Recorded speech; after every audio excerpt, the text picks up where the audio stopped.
This is CNN Breaking News. 8 o'clock Eastern, I'm Poppy Harlow live in New York. So glad you're with us for this special live edition of CNN Newsroom. We are following major breaking news tonight. The Department of Justice now formally challenging a federal judge's decision to block President Trump's travel ban. The motion filed just last hour. At the same time, protesters are taking to the streets across America, a large number of them tonight in Palm Beach, Florida, right near the president's Mar-a-Lago resort, where he is spending the weekend. CNN is covering this major legal battle from every angle tonight. Our Sarah Seidner is outside of the Ninth Circuit Court of Appeals, where the motion has just been filed. Our justice correspondent Laura Jarrett is live for us tonight on Capitol Hill, and we have CNN legal analyst Danny Savalos with us as well. But we begin our coverage tonight with CNN's Jessica Schneider. I believe we're beginning with Jessica. A lot of moving parts tonight. Jessica, what can you tell us? Yeah, Poppy, we talked about these protesters who would be outside Mar-a-Lago. Well, now they're materializing. You can see them just behind me. Not really too many out here right outside Mar-a-Lago. Police have been really flexible with them. They've allowed them to come up to this bridge. The bridge just maybe a few hundred feet from Mar-a-Lago itself.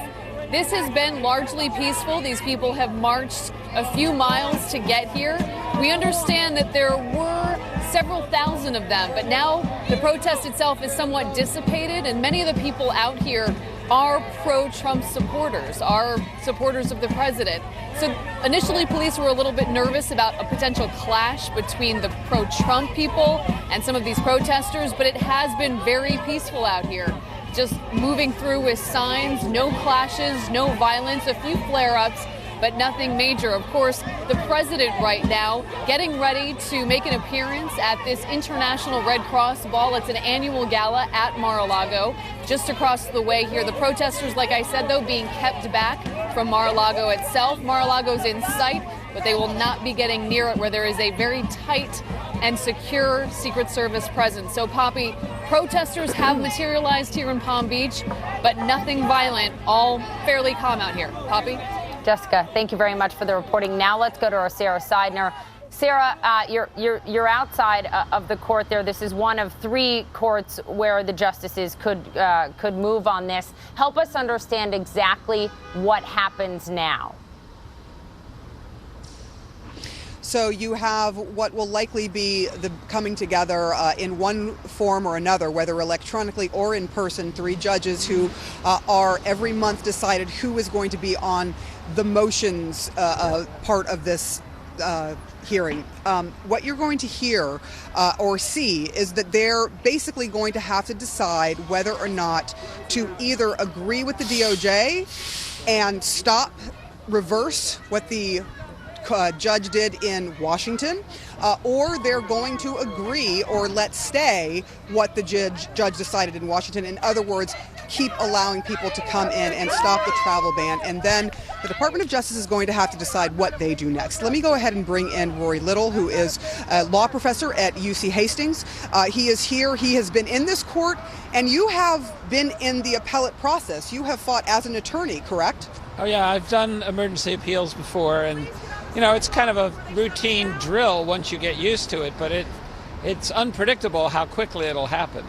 Let me ask you about this particular case. What do you expect to see now that there has been a notice of an appeal? What does that mean, and what happens after that? Well, the notice of appeal generates a number, so now it's got a case number, and they're going to have to file motions if they want anything done. They're going to have to file a motion either to stay or a motion to reverse or a writ of mandamus to take the judge's authority away in some sense. And those papers will be filed. And then the motion judges probably will order the other side to file responsive papers in whatever amount of time it takes. They could do this very quickly, 24 hours or less. And then they can take as long as they want to make the decision. If they're persuaded they need to make a decision fast, they'll make a decision fast. Otherwise, they could wait till Monday or Tuesday Is it likely that they will convene because the three judges who are on call, so to speak, for this are in Hawaii, here, and in Arizona? Is that correct? Right. Well, there's no telling where they are. That's where they're based, and they could be anywhere in the world. But no, they won't convene. They won't physically get together. They will do this by electronics. They'll do this by email, and they'll confer. They may have a conference call and talk it over. But presumably one of the judges will take the lead. Wouldn't surprise me, actually, if it's Michelle Friedland who takes the lead, because she is the active judge. The other two judges have senior status. And then they will make a decision, and then it will be referred to the whole court. Meanwhile, the Trump administration may go directly to Justice Kennedy. In the Supreme Court. Yes, he's the circuit justice for the Ninth Circuit. So he will get any motion that they file at the Supreme Court, and then he has the authority to refer that to the entire court, or he has the authority actually to decide it himself if he wants to. All right, Rory Little giving you the information that you need to know on how these procedures work, and obviously with court systems, there is a very set out procedure. We should mention this also. The Ninth Circuit Court has just put up a website because they know there is so much public interest, so you can go on their website and you can find out what happens with this case as they make their decision. Well, of course, and Sarah, because it affects people's lives moment by moment, especially people in the air on the way to this country, or people that are just landing, depending on when and how this is decided. Sarah Seidner, great reporting as always. Thank you so much. After the judge temporarily halted the travel ban last night, airlines were told to operate as normal. That means previously banned travelers are now being allowed to get onto these flights, board the flights from all those 7 countries to the United States. What is in store for them now? That is a big question. How is this all going to play out legally? I want to bring in CNN Justice reporter Laura Jarrett. She joins us, as well as CNN legal analyst and criminal defense attorney Danny Savalos. Laura, it's just a few pages long, the White House's appeal to all of this. What are you looking at most now as this legal battle plays out? So the next step will be for the Justice Department to file its meaty brief, right? That's where we're going to see its real position in the Ninth Circuit. And there's 2 different ways they could go here. And if we're judging by how they did it in the Seattle District Court, we'll see 2 different avenues. One will be procedural. They'll say the state attorney general in Washington doesn't have standing to come into court and sue. They haven't been harmed. They're not one of those visa holders whose visa was canceled, so they haven't been harmed. They can't come into court. Another track might be more merits-based, and that might say, look, Donald Trump has sweeping power in the immigration context. He can do this. So that's a substantive argument. And like I said, I think we might see them make both arguments, but we have to wait and see their brief that's filed in the Ninth Circuit soon. Danny, do you have an assessment? Because Laura brings up a very important point, and that is the fact that under standing law, U.S. presidents do have really broad and sweeping power when it comes to issues of immigration, especially if they can deem it an emergency situation, as the president has here. Do you have any opinion as to which argument is going to hold more weight, the federal judge in Washington state or the White House in this one? Well, if I were to handicap it, this is exactly the argument that the White House administration made, the DOJ made, and it was unavailing, at least in district court in Washington. So we can safely say that that argument, at least to one judge, has not worked. But, the plaintiffs in this case made several constitutional and statutory arguments: equal protection, establishment clause. And the main thrust of the White House, the Department of Justice's argument, was exactly the statute that you just cited, 1182.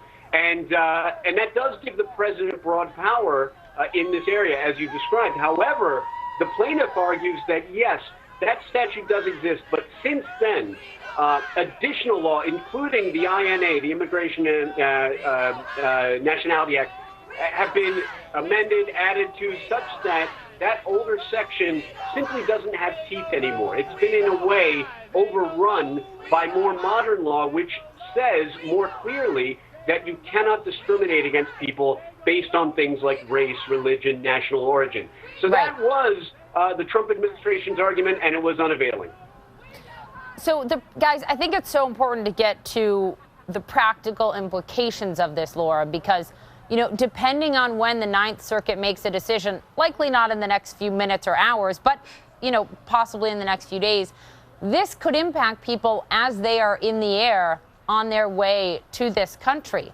I mean, what are they supposed to do at this point in time? Because the minute that this is decided, they could be in the exact same situation as they were last Friday and Saturday when they were landing in this country and then being detained. Well, that's right. And I think a lot of people are expressing a lot of anxiety, shall we say, about that very situation. What happens to the visa holder who showed up at the airport today, boarded a flight this afternoon, let's say, is in the air, and then, let's play this out, for whatever reason, the Seattle judge's ruling gets halted or reversed in some way, then what happens? But we have to remember what happened in New York around this time last week, right? The New York court said, look, if somebody comes here, you cannot deport them back to their home country. And that ruling is still in place till February 21st. They got an extension earlier this week. So but does that, Laura, only apply to New York? So if someone's landing in San Francisco, it's nationwide. Okay. Yeah, so we have to remember, New York still is out there. People have forgotten about it because so much has happened since then. But that case is still out there. And so there's an arguable grounds, and I've talked to some ACLU lawyers who are thinking this way this afternoon, that if anybody comes in, let's say tonight or tomorrow, and something happened to that Seattle court ruling, they could run into court and go to the New York court and say, hey, remember that order? This is still in place. You can't deport them. Before I let you guys go, Danny, I just want you to weigh in on another thing that the president tweeted having to do with another federal judge's ruling in Boston. He tweeted, why aren't the lawyers looking at and using the federal court decision in Boston, which is at conflict with the ridiculous lift ban decision? It's not a crazy argument, really, because you have one court in Washington, a federal district court, that says that nationwide the ban is stayed. The argument is if you have another district court, and all district courts are sort of created equal, if you have another district court saying the opposite, can't the president just choose which one he wants to follow? Or is it that one court saying you can't do something is somehow more powerful than another court saying you can? In many ways, these are sort of cases of first impression, at least on this level. There's going to be a circuit split, and it's going to have to be resolved by the Supreme Court, which, as we remember right now, has 8 members and a real potential for a 4-4 split. All right, I do want to note for our viewers just something that is important here, and Laura, you can weigh in on this. The actual appeal has not been filed. It is the notice to appeal that has been filed to notify the court that they are planning to appeal. What's the difference here, Laura? That's right. It's just a formality. You have to put, a stake in the sand and say, we are going to file this appeal, district court. We are putting you on notice. But it's coming. It says hereby appeal. So we know it's coming. It's just a matter of time. But just back to the Boston case really quickly, if I could, the important thing to recognize there is that was not a nationwide ruling. It was limited to the district court in Massachusetts. And the other thing about that case is that it was a temporary restraining order that the judge said should not be extended beyond this weekend. But the judge in that case did not reach the merits of the plaintiff's case. It just said you have your temporary restraining order till this weekend, and then that's it. Laura Jarrett, Danny Savalos, guys, thank you so much. I'm really glad you're with us to parse through all of this tonight. Straight ahead, we have a lot of news to get to. We continue to follow this breaking news. Obviously, also brand new comments from the president about Russian President Vladimir Putin seeming to put the U.S. and Putin's Russia on equal footing. That's next. You're live in the CNN Newsroom. Welcome back. We are continuing to monitor events in South Florida tonight. Protesters are taking to the streets in Palm Beach, right near the president's Mar-a-Lago resort. That is where he is tonight, spending the weekend. Our correspondent Jessica Snyder joins me now. It looks like the protests have grown substantially. Yeah, Poppy, we've seen this protest progress and ebb and flow in terms of emotions and action over the past 2 hours. So to give you a look at what's happening now, they have all gathered here. This is as far as they're able to get in terms of proximity to Mar-a-Lago. We're just across the causeway from South Ocean Drive, where Mar-a-Lago actually is. Now, what you're seeing is actually a convergence of President Trump's supporters and those protesters out here. Those protesters have started around 6 o'clock tonight. They began over at the Trump Hotel over in West Palm Beach. They made their way a few miles here to this site. You know, there was a brief clash that we actually just saw over the past few minutes. Nothing substantial, but it was a tussle between two people, one being a President Trump supporter, one being a protester out here. That's about all the violence that we've seen out here. Very, very minor. However, we are seeing this huge gathering, and as Poppy, you mentioned, this is pretty much the biggest gathering we've seen close to Mar-a-Lago tonight. We've heard people singing the Star-Spangled Banner. You can hear they're now chanting USA. But for the most part, it is peaceful. They have the right to protest. They've been monitored by police. They've been watched by police. Initially, we weren't sure how close to Mar-a-Lago they would get. We weren't sure they'd even make it this far. But police have allowed them to come down here. They're stopping them at the causeway right before you enter the area that leads into Mar-a-Lago. But this is sort of the protest that we've been seeing all over the country for the past 2 weeks of President Trump's presidency, the third straight weekend that we've seen these protests, this one on a much smaller scale than we've seen over the past few weeks. But the same message by the protesters out here. They're chanting now, this is what democracy looks like, one of their chants that they do chant in these protests. So, you know, they're trying to get their message out there. They are not happy with the Trump presidency. And of course, in this democracy that we live in, they are allowed to get their message out, actually very close proximity to the president himself. Poppy? Jessica Snyder, great reporting all night tonight. I know it's been a long day. Thank you for that. Welcome back. Protesters and supporters are gathering near President Trump's front door right now. This is the scene in West Palm Beach where the president is spending the weekend at his Mar-a-Lago resort. This comes as the Justice Department formally challenged a ruling that halted Mr. Trump's travel ban. CNN is covering this major legal battle from every angle. CNN's Sarah Seidner is at the Ninth Circuit Court of Appeals, where the notice of appeal was just filed a few hours ago. And CNN's Jessica Snyder is there in West Palm Beach. Let's go ahead and start with Sarah. A very convoluted legal story. Sarah, help us understand what happened today and what happens next.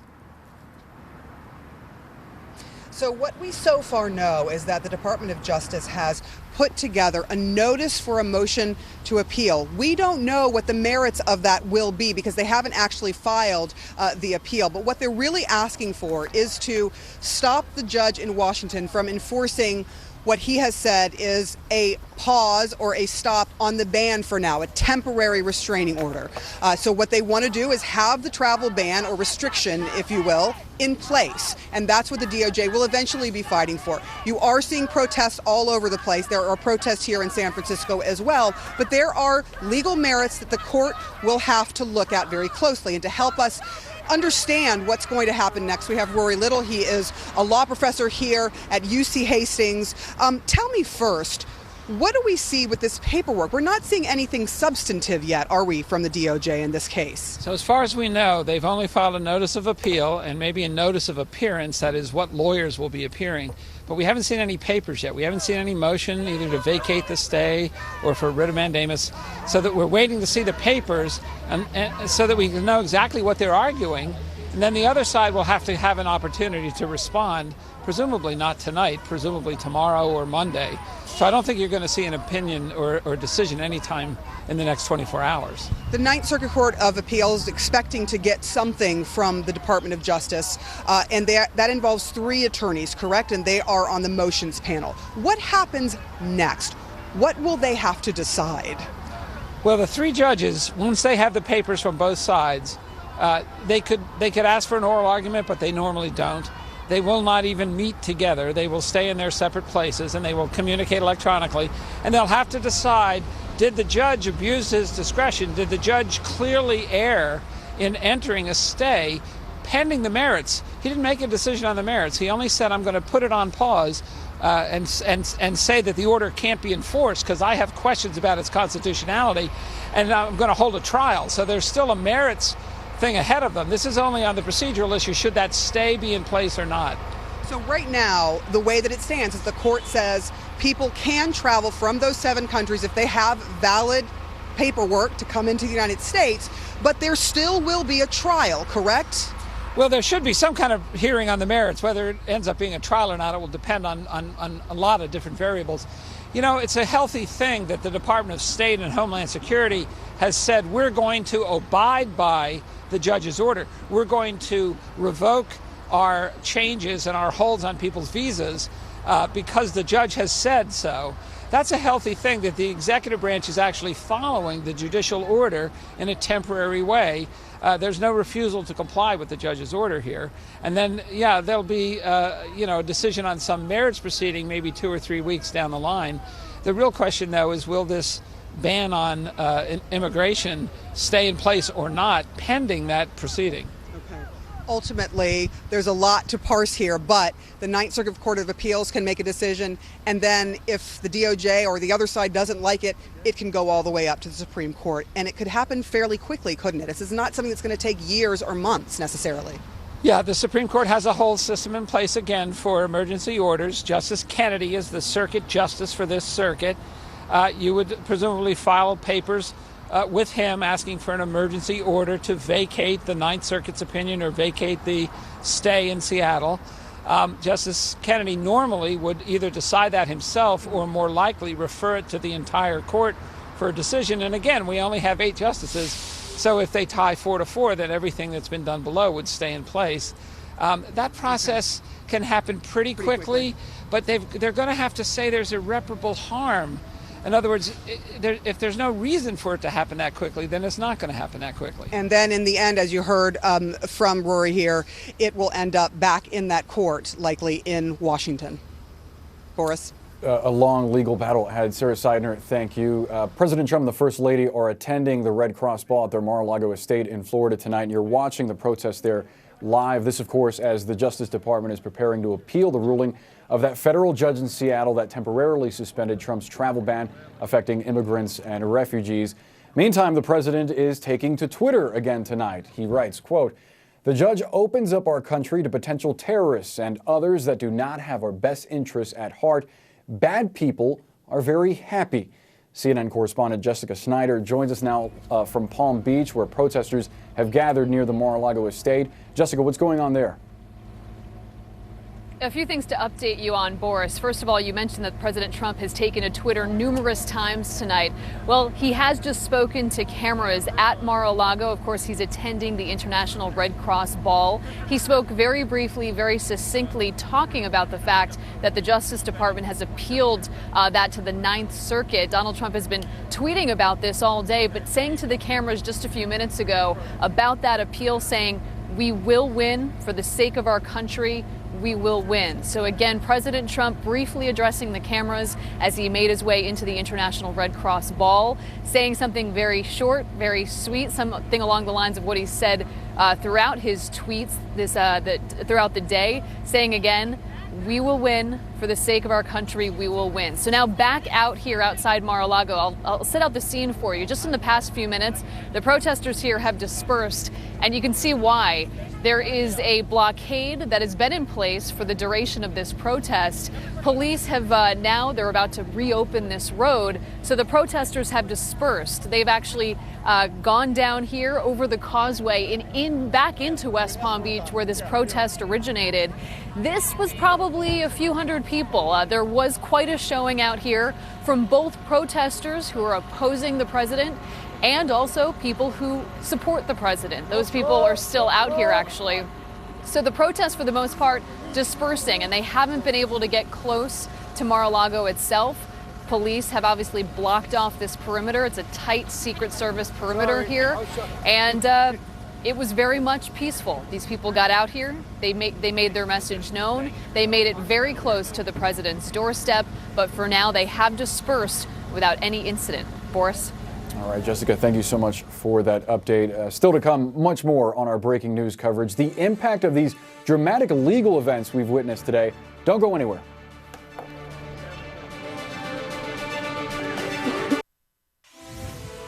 Updating our story now, President Donald Trump moments ago talking briefly with reporters, saying that he will win his appeal of that judge's order blocking his executive order on a travel ban, saying, quote, "We will win. For the safety of our country, we will win." Now, as you're seeing, protesters have gathered outside President Trump's Mar-a-Lago resort where he's spending the weekend. We've seen a large police presence there and some shouting between Trump supporters and protesters, though a report from CNN's Jessica Schneider a few moments ago told us that those protesters were starting to disperse. Of course, all of this happening as the Justice Department formally challenges a ruling that halted the president's travel ban. I want to bring in CNN Justice reporter Laura Jarrett and CNN legal analyst and criminal defense attorney Danny Savalos. Laura, let's start with you. How likely is it that the government is going to get a stay and we get a reversal of the temporary restraining order? Well, we haven't seen the brief from the Justice Department yet, so it's too early to really judge without seeing their arguments. But we know that the standard that they would have to meet to get the Seattle court ruling thrown out is pretty high. You'd have to show that the judge abused his discretion and really got the law wrong here, which would be hard. It would be a hard road to go for the Justice Department. So we'll have to wait and see what kind of arguments they make. But we also now know that the panel that will hear this case is made up of 3 judges on the Ninth Circuit, 2 Democratic presidential appointees and 1 Republican.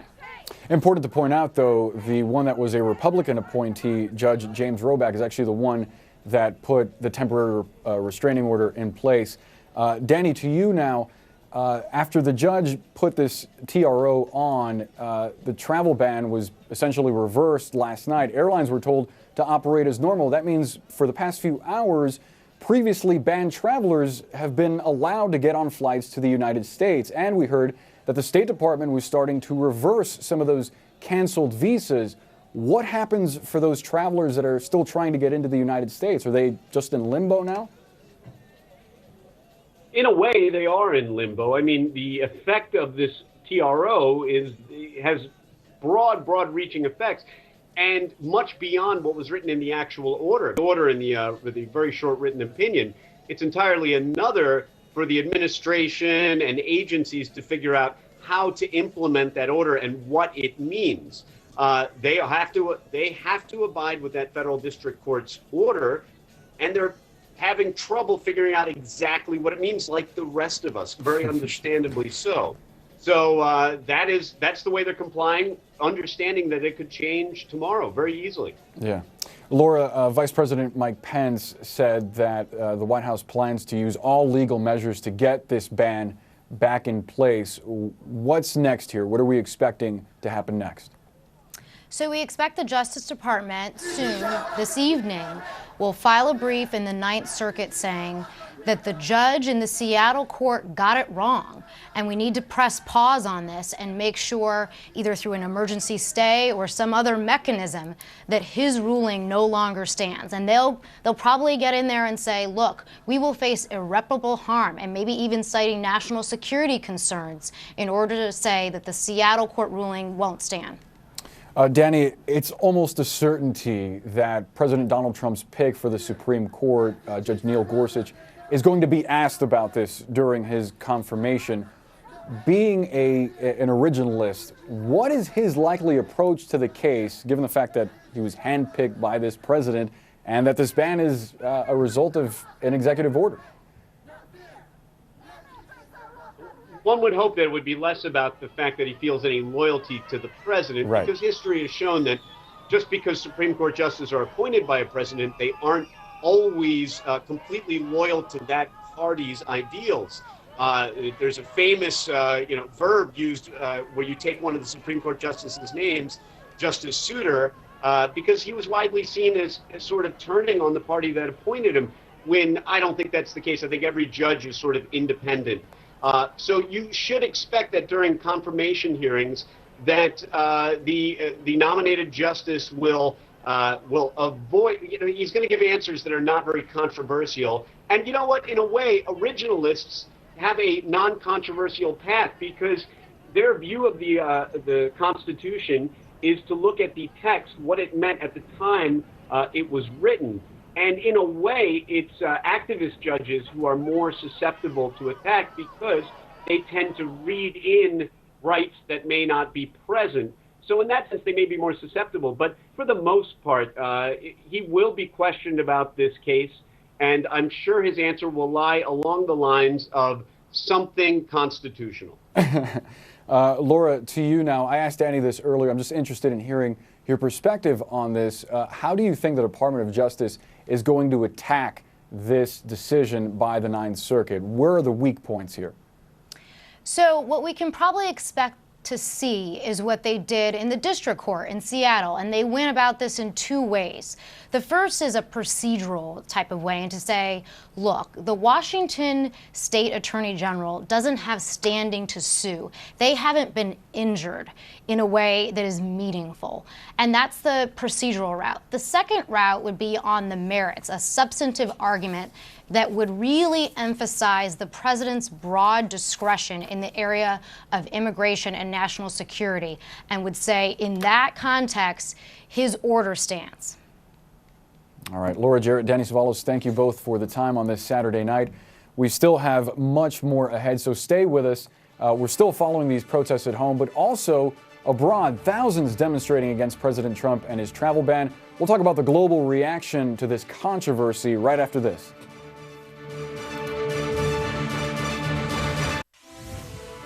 The President and First Lady are attending a fundraising gala for the Red Cross at their Mar-a-Lago estate in Florida tonight, and nearby, a peaceful protest is taking place about the travel ban that impacts immigrants and refugees from 7 Muslim-majority nations. That crowd is apparently now dispersed. CNN correspondent Jessica Schneider joins us now from Palm Beach. Jessica, there were some heated moments, but I understand things remained calm and there were no arrests, right? That's right, Boris. Things have finally quieted down outside Mar-a-Lago here. You can see Southern Boulevard here completely empty. Police have dispersed those protesters. They began moving off back toward West Palm Beach where they started all of this. Like you said, there were no arrests out here, no incidents, a few minor tussles between protesters, but really nothing major. It was interesting to see, in fact, that there were people here who were pro-President Trump. They did confront the protesters and vice versa, but other than one small little run-in, there was nothing major. This was very peaceful. People came out here to get as close as they could to the president's doorstep. We're just around the bend from where Mar-a-Lago is, but of course, Secret Service has blocked that off, closed off the perimeter around it. So no real incidents out here. But of course, this has been really a whirlwind day of legal wranglings. Also, the president over Twitter talking about the fact that he had every legal right to institute that executive order.